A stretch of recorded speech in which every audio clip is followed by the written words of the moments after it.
Okay, we got 2/3 of people here. So welcome everyone to our workshop. I'm Nancy DeLuca-Stempel from Mind Power Consulting, and we're here for our logical thinking process for reality-based solutions. So all of us think. We're always thinking. As soon as we wake up in the morning, we start to think.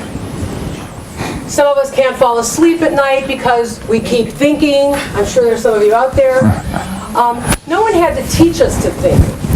It's part of our very nature. But we were not born with the ability to think critically. That's something we have to learn, and we have to practice, and we have to continue practicing. Otherwise, we lose the ability and skill to actually think critically. To paraphrase Alfred Mander, from the author of Logic for Millions, he said, people with untrained minds should not be even expected to think logically or clearly, any more than people who are not trained or haven't learned can expect to be good at golf or a musical instrument. In Glenn Darn's Think and Grow Rich course that I'm in the middle of taking right now, we've just finished the second chapter of Napoleon Hill's Law of Success, which is the definite chief aim. And according to Napoleon Hill, he said the main cause of failure to succeed is either that you have not articulated a definite chief aim, or the failure to set clear goals and plans. Now I know, probably like you, many of us, we've read many books, we've gone to seminars, we've gone to workshops, we've spent a lot of money and hours thinking and planning and thinking and talking that it starts to swirl around in our head. A lot of good information that we're getting. But how to leverage all of that information? The question is how to set clear goals and plans to accomplish those goals. So today, my colleague and friend Manfred Smith will share with you one of several precise logical thinking tools to cut down to the essentials and make invisible obstacles and roadblocks visible, enabling you to set clear goals and plans to accomplish those goals. So, without further ado, I introduce Manfred Smith, my friend and colleague. Thank you, Nancy. Thank you. Yeah. Good job. Good morning, everybody. Yes, so we're going to be focusing on, well, the theory of constraints is really a business management system. It's been around for quite a while. In fact, this is the founder. That's the one on this side of me, to your left. That's Elliot Gould Rod. He was the founder. He's a physicist, also a philosopher. Unfortunately, he died 2 years ago of a serious illness. He, back in the 80s, wrote an interesting book called The Goal, which started the whole concept, the whole theory of constraints, followed by a whole bunch of other series of other books. What made him unique, actually, was that, having read Ayn Rand's Atlas Shrugged, he was very impressed by the fact that you can convey very deep philosophical and other very important ideas through a fictional format. So The Goal, actually, is a business novel. And he followed the same idea. And actually, I had students, 8th grade students, read these. So that's him and I back at the training session a few years back, actually about 1999, I think. So let's move on. So Nancy was talking about the thinking process. The TOC, there's a whole series of systematic tools used for specific kinds of reasons. Now, that's way too extensive. That's way beyond what we're going to be able to do here today. So what we're going to do, actually, so we're going to focus on what Nancy just said a moment ago. And that's a quote from Napoleon Hill.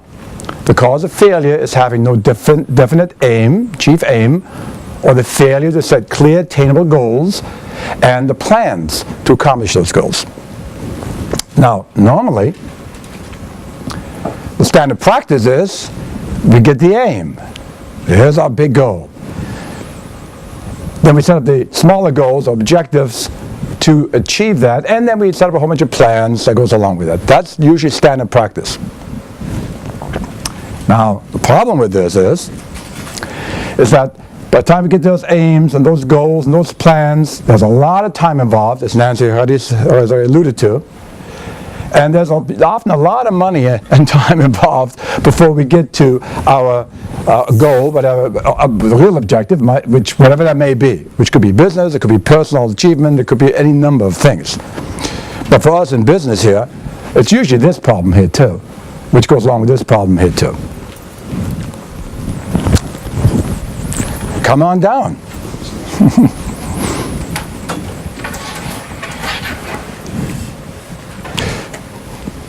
And of course, the banana peels on the way that we really didn't see.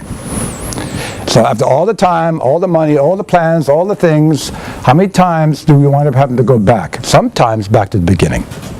Often, certainly, we have to revisit our plans, we have to correct them. It's a constant process. Now, TOC, what Elliot Gould Rod says is, every improvement is a change, but not every change is an improvement. So all those plans and all those objectives and all that coffee, you know, they're all about changing something, but the problem is it actually going to be effective change?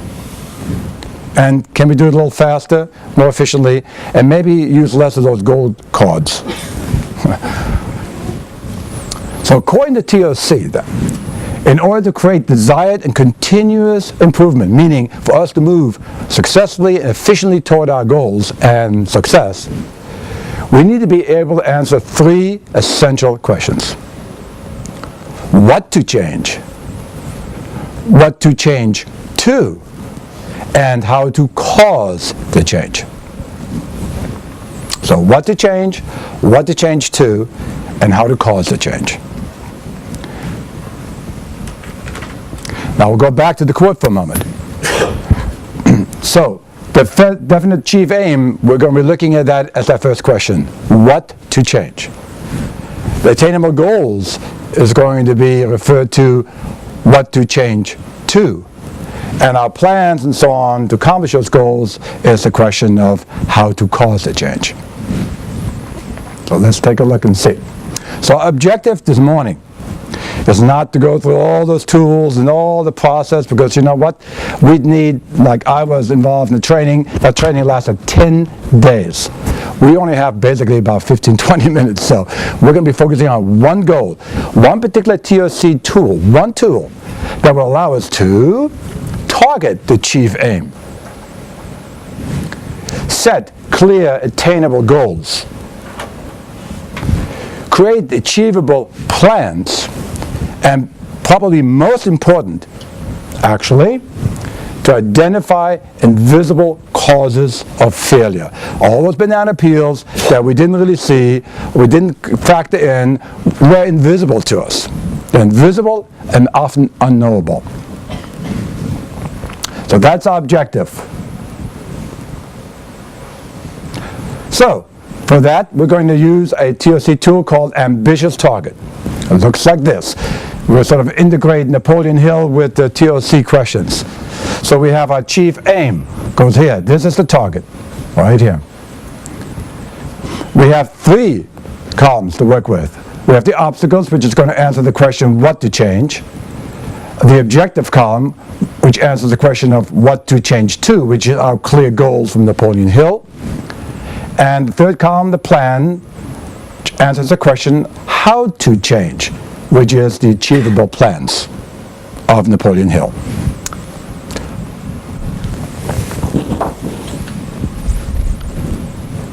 Here's one from 8th grade. Whoops, went too fast on this one. So this is how it works then. What to change? We service obstacles. We brainstorm items that stand in the way of reaching our target. Now that could be financial, that could be personal, that could be interpersonal, that could be the fact that, you know what, it looks like it might be raining or snowing out there. I think I'll skip the TOC presentation today. That's an obstacle too. Next, we work on what to change to. So we develop objectives which offer direction for reaching the target. They are not necessarily the solution, but sometimes they are. And lastly, how to cause the change, we develop the plan section. So we brainstorm one or more steps that will enable us to reach the target and overcome the obstacles and achieve that target, that objective.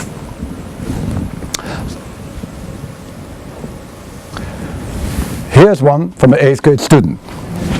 This is, you can see all the writing. I have a clear picture, don't worry. A successful colony. So here's some of the obstacles that were surfaced. Some of these, of course, from an academic position. Some of these are going to come from a reading or discussion or whatever, or just from intuition that, hey, what about this? So there's a number of them over here. So we have like poor location, starvation, gentlemen don't like working, and so on. This is Jamestown, for instance, Jamestown. So next, of course, we come up with an objective, a direction for overcoming that particular obstacle.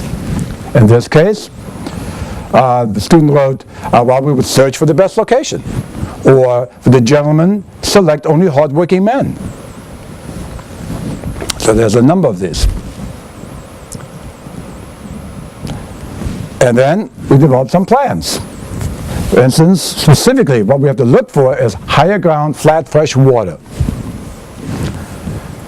More food, clear land, or gentleman issue. Okay, we select only hardworking men. And what's the plan? We select farmers, hunters, smiths, carpenters, people who know what they're doing, as opposed to gentlemen who want to, dance around and look for gold laying on the beaches. Okay? And that therefore we'll all starve. Right? Arm and train men, build defenses in terms of being well prepared for hostile natives or other enemies, like the Spanish. And the climate, and so on and so forth. So this is a simple academic exercise that services obstacles as students think about what their objectives are going to be and actually come up with a plan. Now, one of the things I want to point out now is that TOC is graphic, it's concrete, it's visual. They are not graphic organizers. They are logical thinking processes. One of the things when I taught, became very clear very quickly, is that when students do this, or any individual, when you're involved in having to think through things and then deciding what's going to be the direction you're going to move and actually start coming up of how to overcome all of this so that you can achieve this chief aim, this ambitious target. This is not a matter of memorizing a bunch of stuff for a quiz or a test. These students are engaged in critical thinking. Now I taught both special education students all the way to magnet students. These are critical thinking tools that work very effective for education. So let's take a look at a personal one. Now the target here was finish a quilt for a show. This actually was my wife a number of years ago. Okay? And she's involved in knitting and doing quilts and stuff like that. And of course, she herself, we educated our children all the way from kindergarten to high school. She's associate director of the Learning Community International School that we manage and everything. She's educating our own children. She's got the well, you get it, right? We got all the balls we're juggling. We're juggling all the balls. Sound familiar? There's no way. There's no way. I said, okay, enough with the whining and the complaining. Okay, that's it. That's another thing, by the way, if I may put it this way, that one of the first things I remember Elliot Gould Rod saying when I was first being trained was, for using one of these tools, not this one, said, in a particular tool, he said, all right, one of the things is that everyone, from the CEO down to the janitor, can do really well is bitch and moan. And that is, you utilize that as a lever. You use that and as a way to transform that into an effective solution. So I had to, of course, write down some of the obstacles. There's a lot more than this, obviously. Here's a few of them. Housework, chores got in the way, all the calls and the visits as a responsibility as a consultant and associate director, all the email and all the things that goes along with that, the exercise she's trying to do, and so on and so forth. So she set some objectives, and they don't have to be really super duper looper. They're only a direction for overcoming the obstacle. And then, what's the plan? So what exactly are you going to put in place that you think is going to overcome the obstacle and get you eventually, sooner than later, to achieve this? So she came up with a number of things here. And then, of course, we have the question. Did she achieve her target? Not only did she finish the quilt, she finished the quilt 2 weeks before the quilt show. And this was a simple tool to use that. Now, there's a little more to this than what you literally are seeing here. Because when you're looking at this plan here, something needs to be done over here besides just the fact you hold them down. Sometimes, though, depending on the circumstance, this is sufficient. That's all you need. You need enough clarity to understand, like, okay, I'm going to do this and this and this and this, and then everything starts moving rapidly toward that particular target.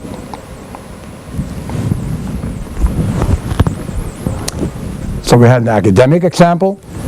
We have a personal example here. So let's move and take a look at a contractor base where we have consultants where we work with, and they have to do services to families and so on and so forth.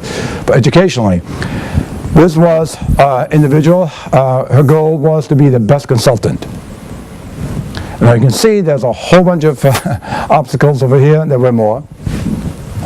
Okay, objective she wrote. You know, we helped to facilitate this, obviously, and a plan over here. Now, what I really want to point out here is one of the great, the idea of uncovering hidden, unknowable things, hidden assumptions, hidden premises, all kinds of things like this. Let's focus on, for instance, look at this here. Do not feel confident. That's a lot of people, people like to sort of evade reality to some extent. They like to pretend like, just, when these things get surfaced, the real issues, the real high leverage point is going to come from those revelations, because this is not about, this is not about like trying to make a show for somebody. This is about personal change. This is about being the best consultant. And if that's a target, there's no conflict going on. There's no like, well, will people feel bad about me if I, No. This is about sitting down and really taking a look at what is standing in my way. So you can have something like, do not feel confident. Look at this one here. The recognition and admission that I really have poor, actually I have poor organizational skills. Okay? Even something like the obstacle here, needy, demanding family. She doesn't mean her family. She means the families in the learning community that she is an advisor to. Okay? She sees that as an obstacle to actually be the best consultant. So you can have business related, the fact that she also is educating her children. Okay? The fact that she is missing training for new skills and techniques. She is not showing up to, this kind of a workshop session which would help her to gain better new skills for her to be what? The best consultant. Exactly.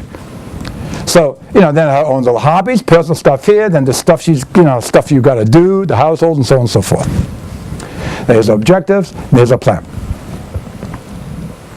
So these are analytical tools. They really surface and often have the possibility of really dredging up a lot of stuff that actually is dragging us down. It reminds me of like a Christmas Carol.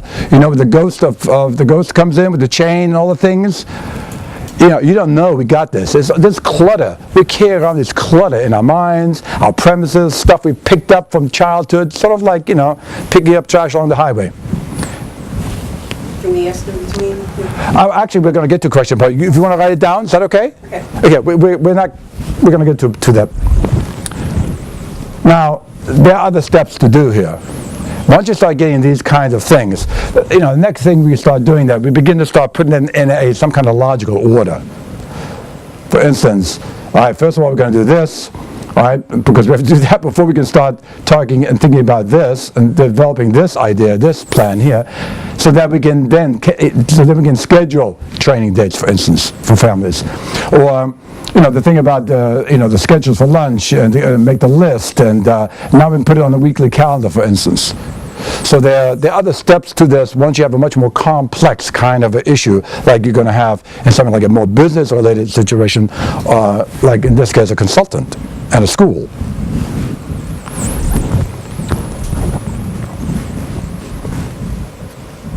So the ambitious target is not really one tool to rule them all, but it's, I happen to like Tolkien.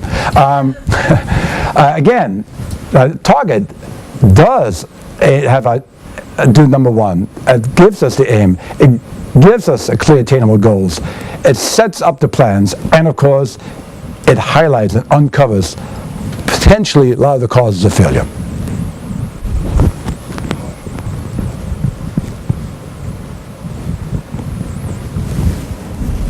At least that's what I'm claiming. So you can judge whether or not what you've seen so far, it does this. So, therefore, we had our brief questions and answer period. So you had a question, please. Just answer it on the next slide. Ah! Because my question was, okay, you just flushed out now. You help somebody flush out. The tool helps you see where you are, Sorry. see where you want to go, Right. and then what's your plan for that gap. But like, be more confident. That's like a whole lot deeper stuff that goes into that. Become more confident. That's right. The question was, so after that plan, my assumption is that you then help somebody with the details, and so exactly how are you going to do the things you need to do to be more confident? I did not set her up. She is not a plant in here, because hold that right there. That's excellent, because I sort of, using the tools myself, I sort of expected that. Yes, ma'am. My thought when I saw this last, You want to back it up? I just thought it was too, I was wondering if it was too general. To be the best consultant, what does that mean? Right. That's right. But if the goal is, I want to be the best consultant I can be, right? Be the best consultant. Well, you said be the best consultant I can be. Be the best consultant. Yeah. Right. The trouble there was, oh my God, that's that's so general. Can you actually? It is general, but it's not in this case for our purpose of this tool, for instance.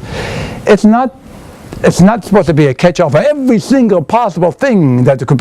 No, it's just the fact that she herself was feeling like she wasn't really doing a good enough job, not only as a consultant. If you take a look at other things here, a bunch of other things too.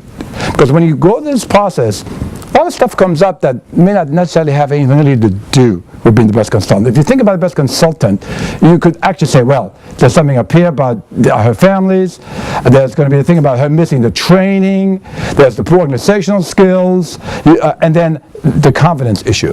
All these other ones sort of come up that just other stuff that are sort of, that she's tripping over, that you just happen to think about, because it's really about the individual, not so much about, I'm here to talk to you about how you could be the best person. That's not what this is.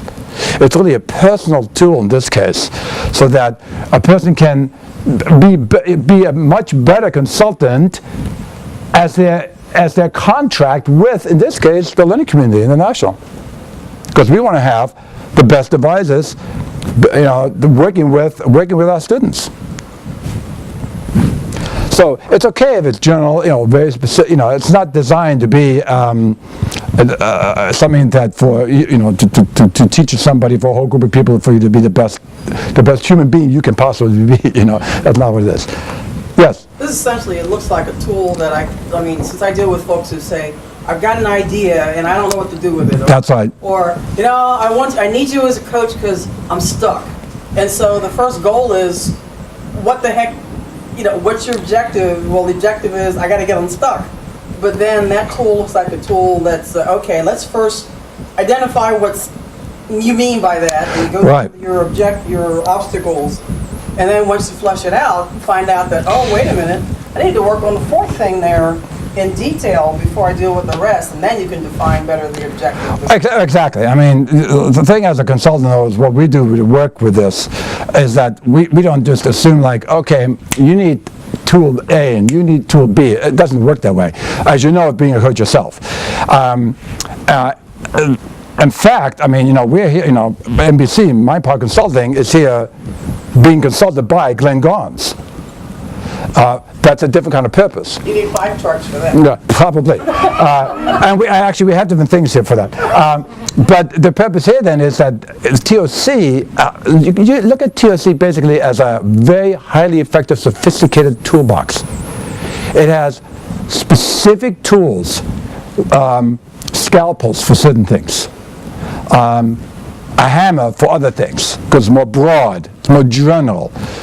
And that's really what these tools are. And this is just one of them. So depending upon your goal, what you got to do, there's actually a very effective tool when you start with a situation like what you just described.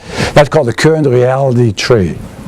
That's where you can serve as just all kinds of flotsam, jetsam, and everything else. All right, so you can move on. That's what it is. Let's talk about moving on. Are we okay? Anybody else have a question at the moment? All right, thank you. So let's go back to what you asked a moment ago. But what if the ambitious target simply is not sufficient?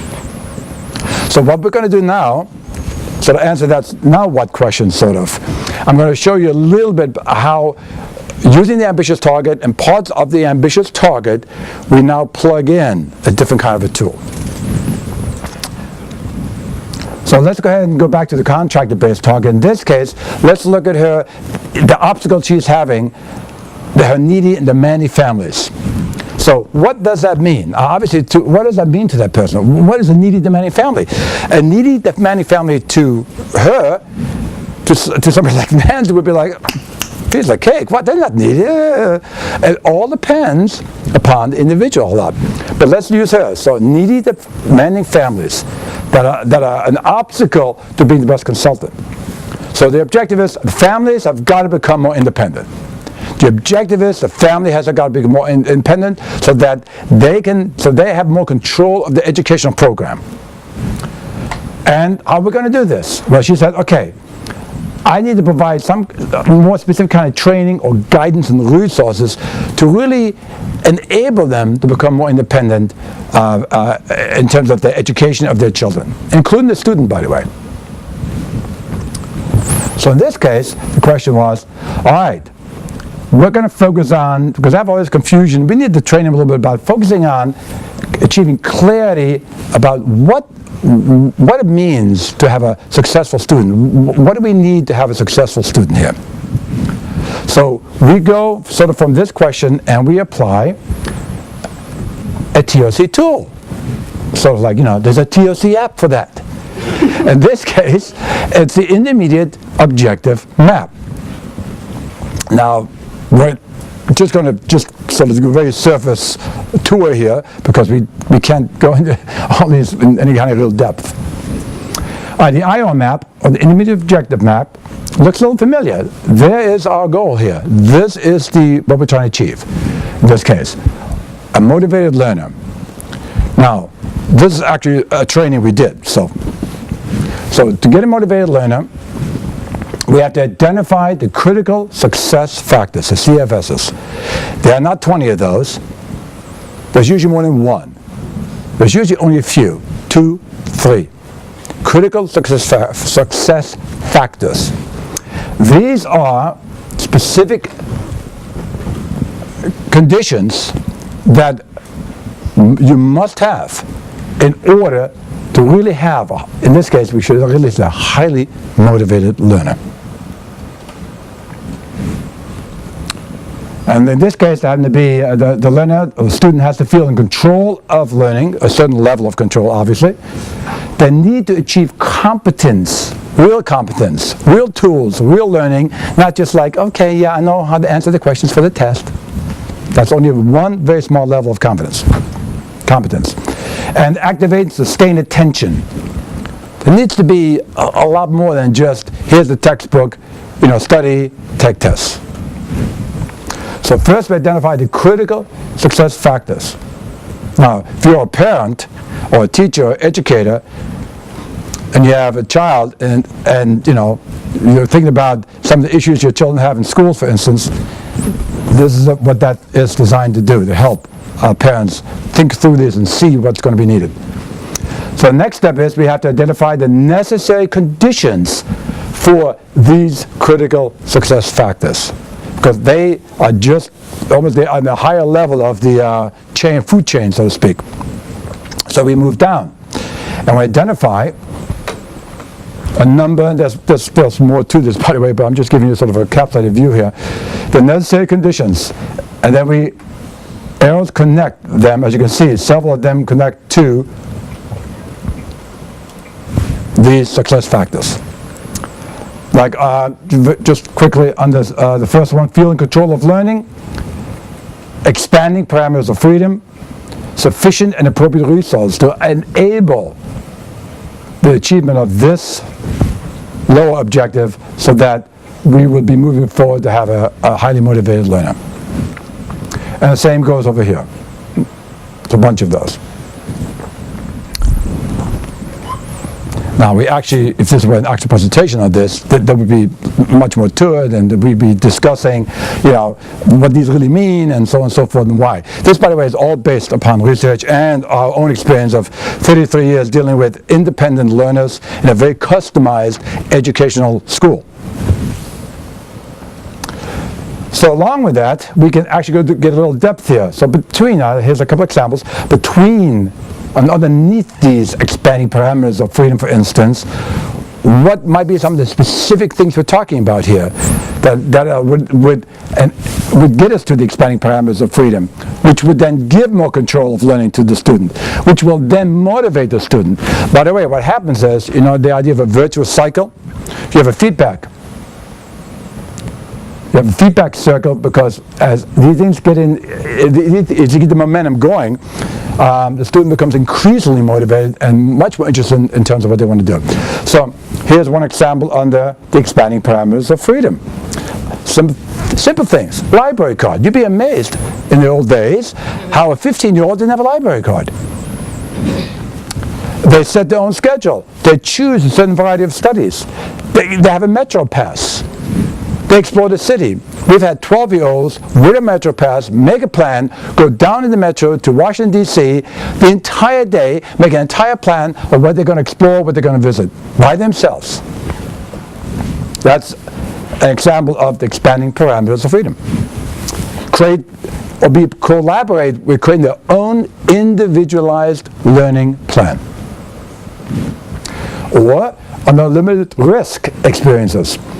We have publish essays, start a club, get an internship, start a web business, build and wire a shed, join trap shooting. By the way, all these things our students do or have done. So this is the intermediate objective map. The reason why they call it intermediate objective is that this motivated learner in itself is a very worthwhile objective. It, however, has an arrow that goes up to a larger overall objective, which could be, for instance, successful educational experience, for instance.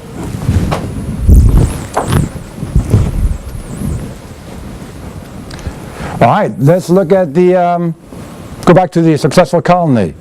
Let's take another slice. Hostile natives, be prepared.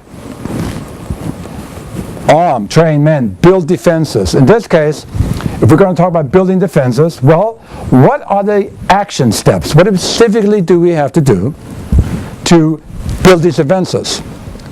You know, see, when you talk about teaching children or anyone to really think, this is a good start. Okay, look at that. They came up with obstacles. They come up with a direction for overcoming the obstacle. They actually come up with a plan what to do.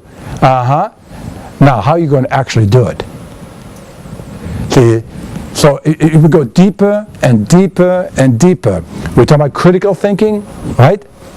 All right. This is logical critical thinking, not just a bunch of exercises to think critically, which is what the schools unfortunately do so well. All right. So there is an app for that too. there we have a prerequisite tree for that. What that particular tool does is first the question, what do we do first? What actually do we have to do here? And so what happens is we brainstorm again all the different things we think we need to do to achieve that particular goal at the moment, which is, in this case, building defenses. Oh, well, in our case, one of them would have been hire Glenn Gons. Okay, that would have been. These are specific action steps. These are not conditions and statements. These are actually, first we do this. So, if we sort of flip forward back to the part about the, well, in a minute we will. And I'm sorry. And of course, sometimes as we analyze these different things before we start putting them in some kind of order, we realize that, wait a minute, there are some areas we don't have enough information about. What exactly does this mean? Or like, this doesn't make any sense. So these little stop signs indicate a place where there's not enough information, it doesn't make any sense, maybe we don't even need it, or what have you. So all this gets analyzed, organized, and so on and so forth. And when you're sort of done with all this, to go back to Jamestown, we now have, we reorganize all these little numbers, we now have a clear plan of action steps. In this case, for building defense, we're going to construct the stockade.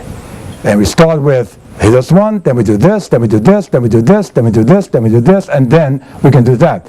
And over here, we start doing some of the same kind of things, but over here, then we do this one, there's an injection to overcome one of those stop signs. Oh, I know what we can do. We can do this.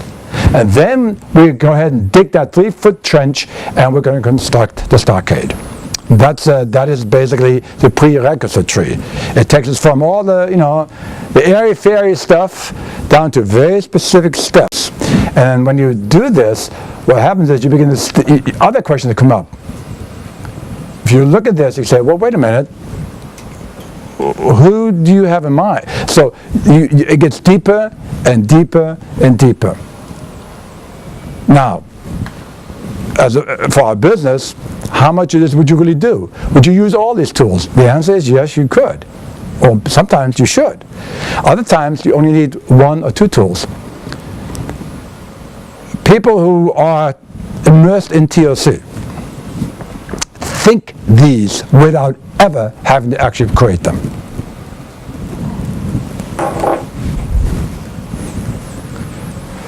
One more time. Contractor, let's go back to the consultant. I don't feel confident. So objective, become confident. So that's the question I think you raised. That's great. How do you become, what's this confident? Well, her plan was, I'm going to start by listing strengths and weaknesses. What are my strengths and weaknesses? Because when you start identifying things, you begin to realize, well, maybe I'm not as unconfident, what's the word? Incompetent that I think I am. So maybe that might be all that you might need. Wait a minute, look at this. All the things I can do, all the things I can't do. I mean, come on. Why am I feeling so not confident? Okay? All right. All right. In fact, this whole exercise is beginning to make me feel a little less confident. So I need to duck back up here. All right. So we got the, all right, let's strengths and weaknesses. Now, but in that process, all of a sudden, something occurs to the person. In this case, a conflict. There's a conflict. There's something, I want this, but I don't want this, whatever. There's a conflict. Where do we go from here? Yeah, there's one of those too. There's an app for that too. In this case, it's called the Evaporating Cloud. The idea being, big storm cloud on the horizon, right. We want to evaporate, get rid of it. The TOC Evaporating Cloud, I'm going to read it. The cloud is a TOC thinking process that analyzes the details of a conflict, meaningful action, or decision in a concise and non-provocative way. The basis of much of TOC is win-win. And this particular cloud, this particular tool, very unique looking, and there's a certain way it's read and done and so on, does that. It sets up, instead of being, you against me, and I'm right, you're wrong, all this kind of nonsense, it simply if it's between two people, for instance, it puts both people on the same side of the table. What is it you want? What is it I want or think I want? And then we identify the actual need behind the wants. And then we can agree upon, well, what do we both want? If it's an interpersonal problem. If it's an internal problem, then it's like, I want this, here's my needs, and and here's my common objective. So, here is a mom's internal cloud. Now, there's a whole process by the time you get to this, of course. Her conflict was that continue to teach college or stop teaching college. This is not about compromise. This is not about like, well, I'll do a little of this and a little, no. This tool is designed to actually articulate and get down to a real true conflict. It's either A or B. It's not A, B. It's either A or B. And then she identified the needs, the thing she felt was very important that basically supports these wants. And of course, her basic goal was, I want to have a happy and balanced life. I want to have time for my family. I want to build my business. But I also have got to have some form of security. I got to have income. I got to have health. I need affirmation. So these are very strong needs. It could be a conflict.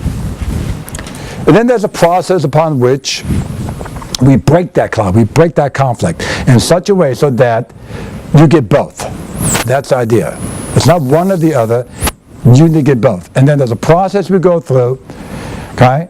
And one thing she came up with is that the assumption being between this arrow here, all arrows, by the way, are assumptions, that the only way to keep my job, and we use language like that, the only way to get security and these things is to keep my job. Therefore, I must, continue to teach college. So her recognition for this idea here was, wait a minute, actually, I am the source of my security, not the college, not the job. And as she began to think through this, she realized she can get, the security, income, health, she can get that from other sources. And she proceeded then to actually stop teaching college, focus on her business, and build that and continue to do so successfully. So that's what that does. So, we've talked a little bit about the ambitious target as a tool. I've sort of explained a little bit how all of a sudden we can take certain plans and other tools that can interface with this so that you can go deeper, broader, wider, whatever you need to do. And so we have it. We have our obstacles, what to change, objective, what to change to. That's the clear goals from Napoleon Hill.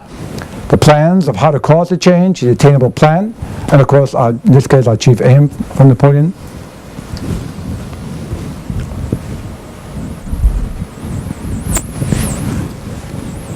Okay, so we leave you with success is doing what you love doing well, and TOC transforms what you love into success.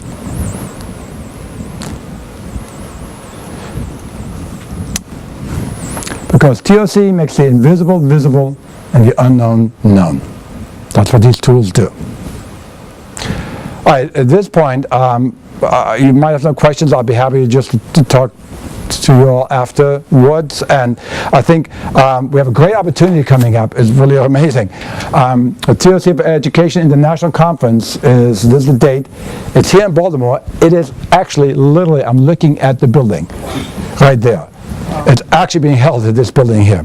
So there's a great opportunity to get real training. We're going to have people from at least a dozen countries present. There's business kind of things, there's personal development, there's for education, so on and so forth. I'm going to let Nancy just give you a little bit of details, and then we'll be done. And thank you so much for coming. And hopefully I'll have a chance to talk after the presentation a little bit. Nancy, thank you. Basically, as Manfred said, it's actually the